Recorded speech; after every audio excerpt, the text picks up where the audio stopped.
বেঙ্গল নিউজগ্রাফের সকল দর্শকদের নমস্কার। যে বিষয়ে বা যে প্রসঙ্গে আমরা আজকে আলোচনা করব সেটা অবশ্যই বঙ্গ বিজেপি এবং তথা তৃণমূল কংগ্রেসের শাসনকাল। আমরা দেখতে পাচ্ছি যে লাগাতার এই তৃণমূল কংগ্রেস এত বছর তৃতীয়বারের মতন সরকার গড়েছে এবং তারপরে এক একটা বিষয় সামনে এসছে। শিক্ষাক্ষেত্র থেকে শুরু করে, স্বাস্থ্যক্ষেত্র থেকে শুরু করে, আবাস যোজনার দুর্নীতি, বিভিন্ন দুর্নীতি সামনে এসছে। একাধিক রাজ্যের যারা তাবর তাবর নেতা মন্ত্রী তারা জেলে গেছে, কিন্তু জেলে যাওয়াটা তো শেষ নয়, তারা বেলও পেয়েছে। এবং এই নিয়ে প্রচুর জল্পনা চলে, কোথাও যেন দিল্লি এবং বঙ্গ মানে বাংলা কোথাও সেটিংয়ের কথাও উঠে আসে। এবং বঙ্গ বিজেপির যা পরিস্থিতি এখন দাঁড়িয়েছে, বিভিন্ন অভিযোগ কিন্তু এই বঙ্গ বিজেপির নেতৃত্ব, কারণ বঙ্গ বিজেপি হচ্ছে এখন পশ্চিমবাংলার সবথেকে প্রথম এবং স্ট্রং অপোজিশন বলে আমরা যাকে দেখি সেটা বঙ্গ বিজেপি, ভারতীয় জনতা পার্টি। সেই ভারতীয় জনতা পার্টির অন্তরে বা অন্দরে যে কোন্দল চলছে সেও কিন্তু এখন প্রকাশ্যে। আমরা সমস্ত বিষয় নিয়ে কথা বলবো। আমাদের সঙ্গে আজকে আছেন বিজেপির এক নেতা এবং আরএসএস এর স্বয়ংসেবকের একজন স্বয়ংসেবককে আমরা পেয়ে গেছি, তার নাম বিবেক দত্ত। আমরা কথা বলবো তার সাথে। বিবেকবাবু নমস্কার আপনাকে। নমস্কার। বেঙ্গল নিউজগ্রাফে, এবং আপনি অনেক দূর থেকে এসছেন। আপনি বিশেষ করে নর্থ বেঙ্গলের মানুষ, এখানেই আপনি দীর্ঘদিন বিজেপির হয়ে কাজ করেছেন, আপনি আরএসএস এর হয়ে কাজ করেছেন দীর্ঘদিন। একটু যদি আমাদের দর্শকদের আপনার পরিচয়টা দেন। আমি বিবেক দত্ত। আমি উত্তরবঙ্গ প্রান্তের হিন্দু জগন মঞ্চের ল্যান্ড জিহাদ বিরোধী প্রমুখের দায়িত্ব ছিল। ভারতীয় জনতা পার্টিতে আমি ট্রেড ইউনিয়নের কো কনভেনার, ডিস্ট্রিক্টের কো কনভেনার শিলিগুড়ি সাংগঠনিক জেলা, এবং ডিস্ট্রিক্টের ওবিসি মোর্চার দায়িত্বে ছিলাম। সাথে করে আমার আরও কিছু কিছু আনুষঙ্গিক সংগঠন, যেমন প্রধানমন্ত্রী জন কল্যাণকারী যোজনা প্রচার প্রসার অভিযানের আমি শিলিগুড়ি এবং জলপাইগুড়ি ডিস্ট্রিক্টের প্রেসিডেন্ট ছিলাম। গডকারি ব্রিগেড ফাউন্ডেশনের পশ্চিমবাংলা প্রদেশের সংগঠন মন্ত্রীও ছিলাম। এই সংগঠনে আমি একটা জিনিসই বুঝতে পেরেছি যে মানুষের জন্য যদি আমি কাজ করি তাহলে মানুষ আমাকে বেছে নেবে। আজকে সংগঠনের যেই ব্যানারের মধ্যে আমরা কাজ করছি, আগামী দিনে এখানে যেভাবে যেই প্রবলেমগুলো আমরা ফেস করছি, আমরা আমাদের নিচু স্তরের কার্যকর্তাদের আমি সাহায্য করতে পারছি না, বা তাদের এক ইউনিট যদি ব্লাড লাগে ব্লাডও পাওয়া যায় না, এরকম পরিস্থিতি হয়ে দাঁড়ায়। হোয়ারেস আজকে যে কোনো সংগঠনের মধ্যে আমরা সবসময় একটা সক্রিয় ভূমিকা পালন করেছি, সে লাভ জিহাদি হোক বা ল্যান্ড জিহাদি হোক, বা আমাদের কোনো ডেপুটেশন দেওয়া হোক, আমাদের বিরোধী যারা রয়েছে, যারা সরকারে রয়েছে এবং যারা সরকার চালাচ্ছে, তাদের যে দুর্নীতিগুলো সেইগুলো আমরা অনেকবার তুলে ধরেছি। কিন্তু তাদের থেকে আমরা কোনো রকম, তাদের যে একটা মনের মধ্যে একটা ভাব ভঙ্গিমা থাকবে যে আমরা আমাদের রাষ্ট্রকে পরিবর্তন করব, আমরা আমাদের জায়গাটাকে পরিষ্কার করব, কারোর মধ্যে সেই মনোভাবটা আমি পাইনি। আর দীর্ঘকালীন যাবৎ আমি সংগঠনের জন্য কাজ করেছি, কিন্তু ভারতীয় জনতা পার্টিতে আমি একটা জিনিস কাজ করে দেখতে পারলাম, যার যতক্ষণ পর্যন্ত দায়িত্ব থাকবে, পদ থাকবে, তার ততক্ষণ পর্যন্ত ভ্যালু আছে। তার যদি দায়িত্ব সরে গেল, তাকে কেউ মানে রাস্তার লেলি কুকুরগুলো পোছে না। মানে বলছেন পদ থাকলেই তার মান আছে, পদ না থাকলে আর মান নেই। মানে সাধারণ কার্যকর্তা হিসেবে সে যদি দলটায় থাকে তাহলে দলের নেতৃত্ব বা দল তাকে সাপোর্ট দেয় না। এক্স্যাক্টলি। এখানে আমি যতটুকু দেখতে পেলাম যে আজকে মনে করেন অন্য কোনো রাজনৈতিক দলে আপনি যে কোনো কার্যকর্তা হোক, একটা এমএলএর এমপির অত বেশি ভ্যালু হয় না যত একটা কার্যকর্তা ভ্যালু হয়। আপনি যে কোনো আলাদা দল দেখে নেবেন, সে কংগ্রেস হতে পারে, টিএমসি হতে পারে, বা সিপিএম হতে পারে, তাদের যে কার্যকর্তার যে মূল্যাঙ্কন, এই মূল্যাঙ্কন ওরা ভালো করতে পারে। কিন্তু আমাদের বিজেপিতে কি হয় যে এখানে ভালো মানে একটু তুনু করতে পারবে, মানে একটু ভালোভাবে এলো ভাবে বলতে পারবে, তাদেরকে একটু রেসপেক্ট খুব বেশি করা হয়, মানে তাদেরকে কাছের লোক মনে করা হয়। কিন্তু কাজের লোককে যে এড়িয়ে দিচ্ছে, এইগুলো আগামী দিনে দলের বিরাট বড় ক্ষতি করে দিচ্ছে। মানে বলছেন কাছের লোক আর কাজের লোকের মধ্যে আলাদা করতে পারছে না বিজেপি, যে যার জন্য কিভাবে লড়তে পারবে মমতা বন্দ্যোপাধ্যায়ের মতন একজন স্ট্রং লিডারশিপের সাথে। Definitely she is a strong lady. আজকে নারী দিবসের দিনে আমি তো এতটুকু বলতে চাইছি, উনি বহুত শক্তিশালী, কিন্তু উনার কিছু কিছু এখন যেটা বর্তমানে আমি দেখতে পাচ্ছি, উনাদের দলের মধ্যে শুদ্ধিকরণ চলছে। যারা যারা কাজ করছে তাদেরকে দায়িত্ব দিচ্ছে, কিন্তু এখান থেকে আমাদের দলে যে ভাঙনটা হচ্ছে, সেটা কেন্দ্র থেকে হোক বা রাজ্যের থেকে হোক, আজকে বাংলায় যে পরিস্থিতি হয়ে দাঁড়িয়েছে, আমরা তো মাঝ নদীতে দাঁড়িয়ে আছি। আমরা না যেতে পারছি এদিকে, না যেতে পারছি সেদিকে। আজকে আগামী দিনে এখানে ফোকাসটা কি আছে? সেই প্রান্ত প্রচারকদেরকেই বলেন বা আমাদের বিভাগ প্রচারকদেরকে বলেন, সকলকে এই বিষয়গুলো সবার কাছে সূচনা আছে, কিন্তু কারো মুখ খুলছে না। তাদের কাছে ইমেজটা হচ্ছে যারা সিপিএম ছেড়ে, কংগ্রেস ছেড়ে বা তৃণমূল ছেড়ে যারা বিজেপিতে এসছে, তাদেরকে লালন পালন বেশি করে করছে। আর যারা আজকে মনে করেন, আমি কিছুদিন আগে একটা ভিডিও দেখেছিলাম, আমাদের ইন্দ্রজিৎ দা, বুলেট দাকে আমি দেখেছিলাম একটি সভাতে, উনি এসেছিলেন মালদাতে, তখন সেই সভাতে আমার সাথে সাক্ষাৎ হয়েছিল। আজকে বুলেট দার এই যে আমি দেখলাম যে উনি তারাপীঠের মহাশ্মশানে গিয়ে ওখানে ভিক্ষে করছেন, এটা একটা খুব দুঃখজনক বিষয়। আমার এটার মধ্যে খুব দুঃখ কিন্তু লেগেছে। বিবেকবাবু, তারপরে কিন্তু শুভেন্দু অধিকারী নিজের তত্ত্বাবধানে পুরো বিষয়টাকে দেখে তাকে অপারেশন করিয়ে যা যা দরকার, যাবতীয় যা মেডিকেল সাপোর্ট দরকার সবটা করে কিন্তু তাকে সুস্থও করা হয়েছে। শুভেন্দুদা একটা ভালো কাজ করেছেন, ঠিক আছে, আমি তাকে সাপোর্ট করছি যে উনি একটা ভালো কাজ করেছেন, কিন্তু আমার বক্তব্য হচ্ছে আজকে বুলেটদার বিষয়টা সবার চোখে পড়লো, সোশ্যাল মিডিয়াতে পড়লো, তাই চোখে পড়ছে। না, এখানে একটা বিষয় কোট আনকোট আমি বলি, একটা বিষয় হচ্ছে বিজেপির কার্যকর্তাদের এই পরিস্থিতি হবেই বা কেন, হওয়ার পর পদক্ষেপ নিচ্ছে দল বা নেতা বা নেতৃত্ব, কিন্তু হবেই বা কেন, যারা অ্যাক্টিভ কার্যকর্তা তাদের এই পরিস্থিতির মুখে পড়তে হবেই বা কেন, এটা একটা বড় প্রশ্ন ছিল। আমি সেটাই তো বলতে চাচ্ছি আপনাকে, যে আজকে কার্যকর্তাকে যদি আমরা ভালোবাসি, আজকে বলতে লাগে না, আমি যতদিন সংগঠনের দায়িত্বে ছিলাম, কোনো কার্যকর্তা মুখ থেকে কোনোদিনও তাদের বিপরীত, খুব পরিস্থিতি খারাপ হয়েছে, তাদেরকে চারদিক দিয়ে হুমকি দেওয়া হয়েছে, তাদেরকে উৎপীড়ন করা হয়েছে, টর্চার করা হয়েছে, ইভেন তাদেরকে ঘর ছাড়া করতে হয়েছে, কিন্তু তারা কোনোদিনও এই মুখ থেকে কথাটা বের করেনি যে দাদা আমরা আপনার সাথে থাকবো না, এই কথাটা কোনোদিনও বলেনি।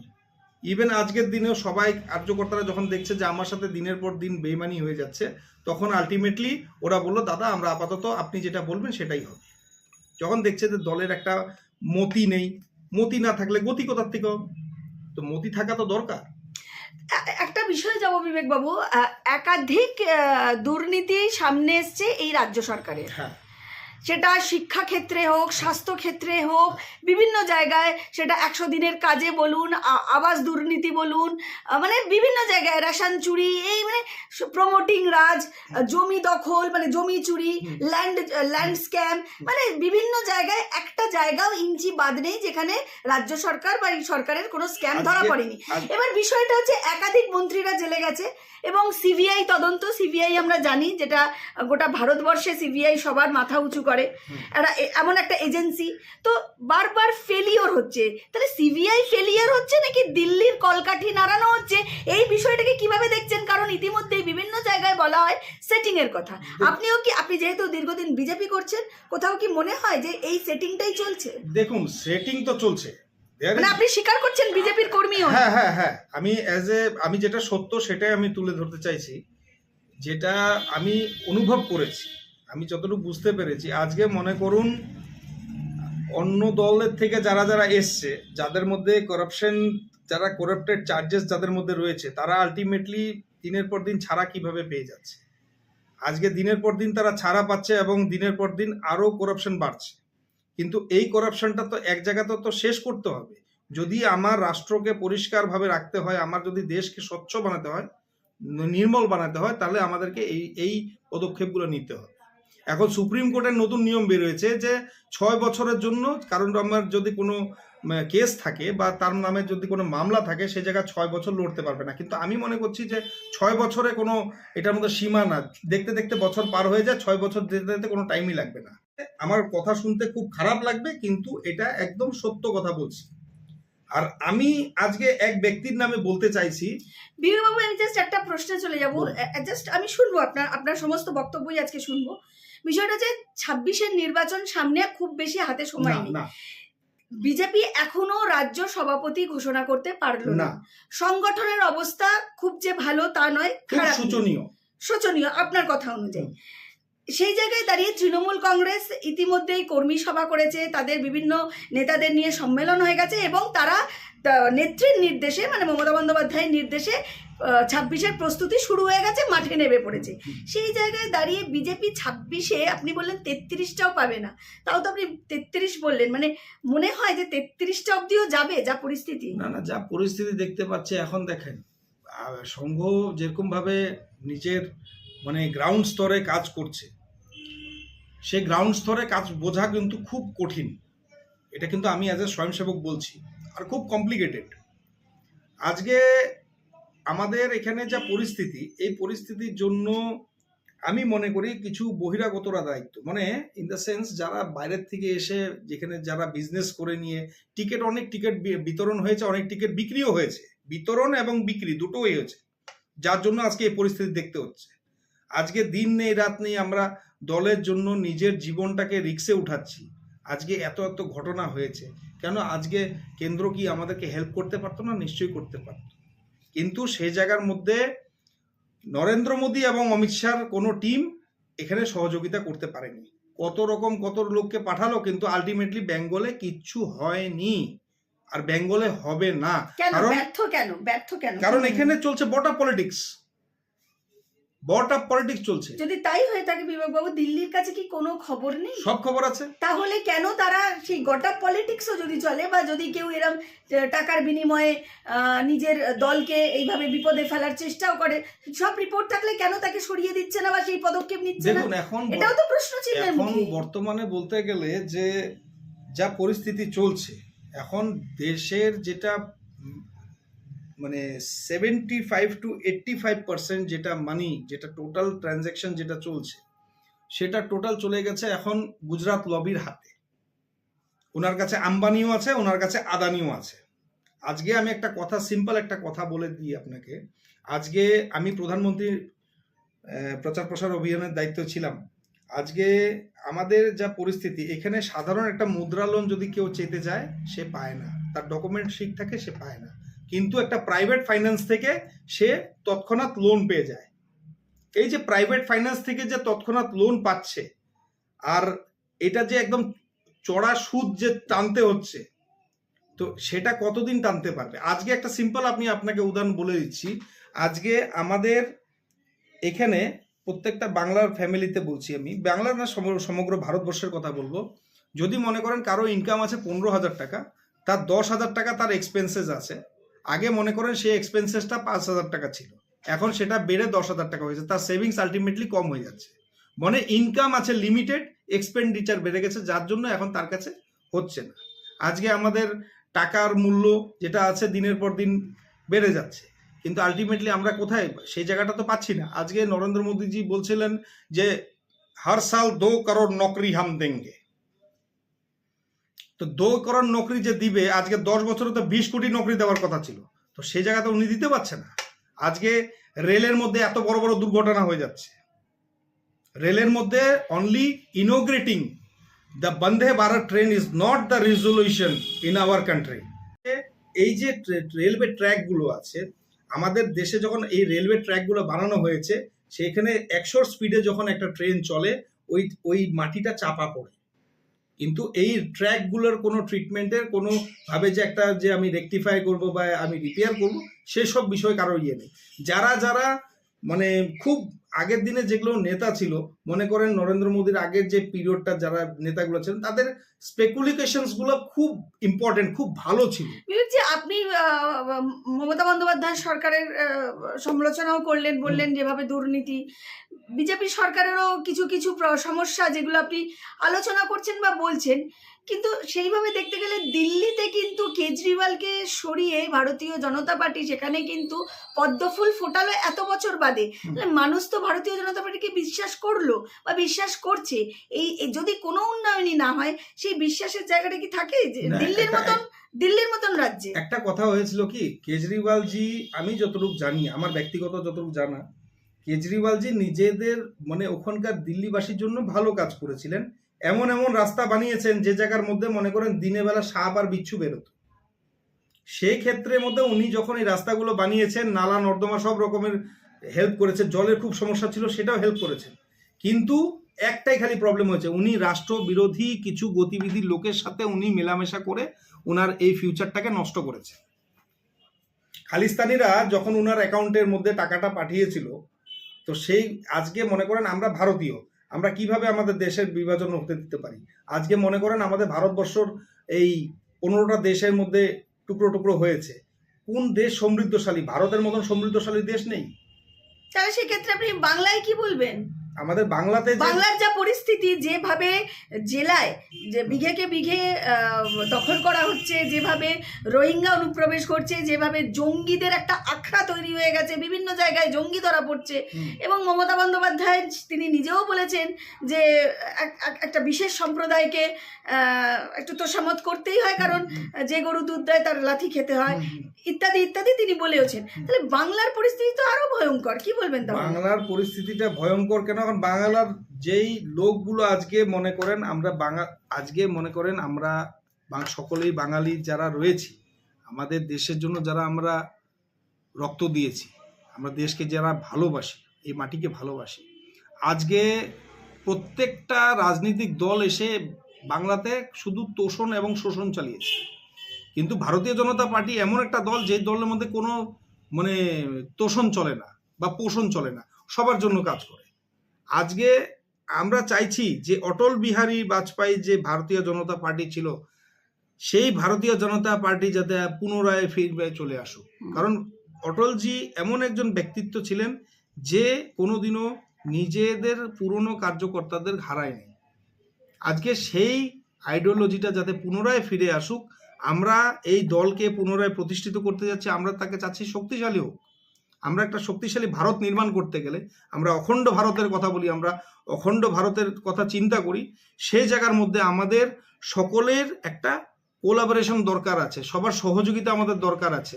হ্যাঁ, রাষ্ট্রের স্বার্থে যদি কোনো ভালো কাজ হয়ে থাকে, সেই জায়গার মধ্যে সকলেরই সহযোগিতা কামনা করি।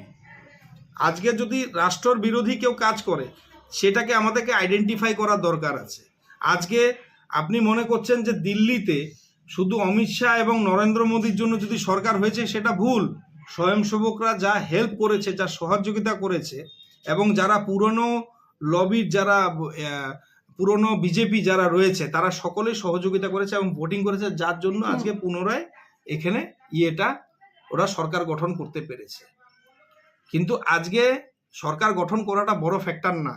আজকে আমি দুদিন আগে একটা খবর দেখতে পেয়েছি যে মধ্যপ্রদেশে নাকি 800টা সরকারি স্কুল বন্ধ হয়ে যাচ্ছে। আমি শিক্ষার বিষয়ে কেন কথা বলবো না? স্বাস্থ্যর বিষয়ে কেন কথা বলবো না? আজকে আমাদের এইসব জিনিসগুলো দরকার। আজকে শিক্ষা যদি না থাকে, স্বাস্থ্য যদি না থাকে, আমাদের দেশে কি ডেভেলপমেন্ট হচ্ছে তারা কেউ বুঝতে পারবে না। কিন্তু এই জিনিসগুলো একান্তভাবে বোঝার দরকার প্রত্যেকটা। আমরা সকলে ভারতীয়, আমরা যখন ভোট দিচ্ছি, আমাদের ভোটের অধিকার কি তারা বোঝা উচিত। আমরা কোথায় দিচ্ছি, কেন দিচ্ছি? আজকে যদি মনে করেন রোহিঙ্গা অনুপ্রবেশকারী, বাংলাদেশি অনুপ্রবেশকারী, তাদেরকে আমরা বিতাড়িত করতে পারছি না কেন? কারণ আমাদের একটাই প্রবলেম যে আমরা ঐক্যতার মধ্যে চলছি না। আমাদের মধ্যে ঐক্যতা থাকতে হবে। আমাদের মধ্যে একটা যদি কথা বলি, সেই কথাটাকে মানানসই করতে হবে। আমাদের কার্যকর্তাদেরকে তুলে ধরতে হবে, তাদের সুবিধার সময় পাশে তাদের থাকতেই হবে। সে যদি আজকে যদি মনে করেন কেউ নিজের বাড়ি ছেড়ে আসছে সংগঠনের জন্য, তাকে আবার সেফটিভাবে তার বাড়িতে যাতে সে পৌঁছে দিতে পারে, সেই ব্যবস্থা আমাদেরকে করতে হবে। আজকে দিনের পর দিন আমাদের কার্যকর্তারা যেভাবে ঘর ছেড়ে পালিয়ে গেছে, আমাদের এরকম আমি অনেক জায়গায় গিয়েছিলাম যেখানে মনে করেন উইদাউট লাইসেন্স আর্মস রাখা হয়, উইদাউট লাইসেন্স আমাদের কার্যকর্তাদেরকে মারধর করা হয়েছে, মার্ডার করা হয়েছে, ব্রুটালি মার্ডার বলে এটাকে, মার্ডার করা হয়েছে, এবং তাদের বাড়িতে ছোট ছোট তিনটে বাচ্চা।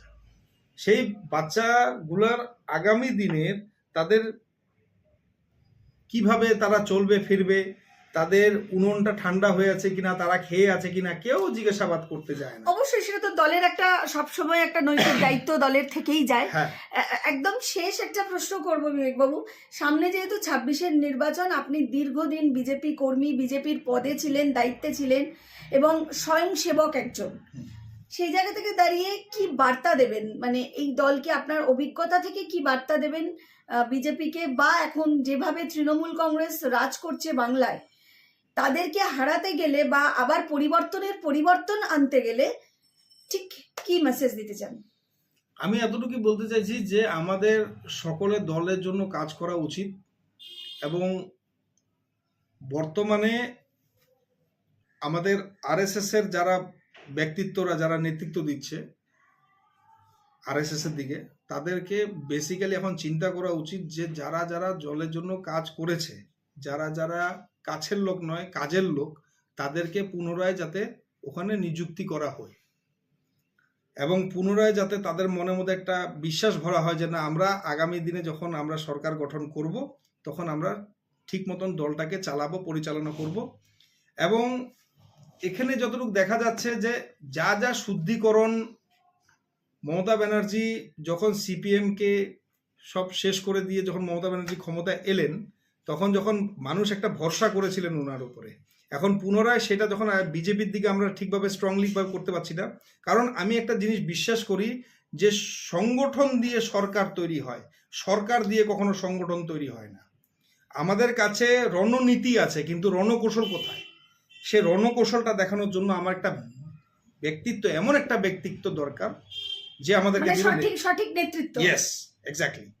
যদি একটা সঠিক নেতৃত্ব আমরা পেয়ে যাই, বঙ্গ যদি পেয়ে যায়, আর তাহলে আমাদের মনে করেন বাংলায় কি আমরা বলছি না, আমি এতটুকু আপনাকে চ্যালেঞ্জ করে বলে দিতে পারবো যে আগামী 5 বছরের মধ্যে আমরা অখণ্ড ভারত বানাবো। অসংখ্য ধন্যবাদ বিবেকবাবু, আপনি এত ব্যস্ততার মধ্যে সময় দিলেন এবং আপনি এত ব্যস্ততার মধ্যে কলকাতায় এসে এই প্রতিবেদনটি করলেন। অসংখ্য ধন্যবাদ আপনাকে। নমস্কার। নমস্কার।